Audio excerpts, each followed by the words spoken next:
हरि बोला हरि हरि बोला हरि हरि बोला योगिनश्चैव पश्यन्तात्मानवस्थितं शक्नो प्राकृतात्मानो न पश्यन्ति चेतसः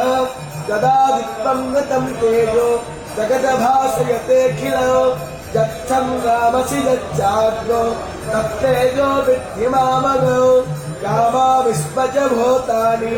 धारयादहमोजसा उष्णामीचौषधिः सर्वा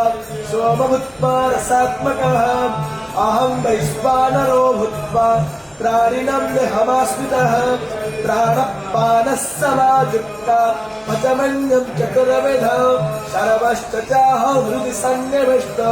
मतस्पतिज्ञानपकोहनं च वेदैश्च सर्वैरहमेव विद्यो वेदान्तकृतवेदविदेव चाहो द्वावैमो पुरुषो लोके क्षरश्चाक्षर एव च क्षरः सर्वाणि भूतानि तस्माक्षर उच्यते उत्तमा पुरुष।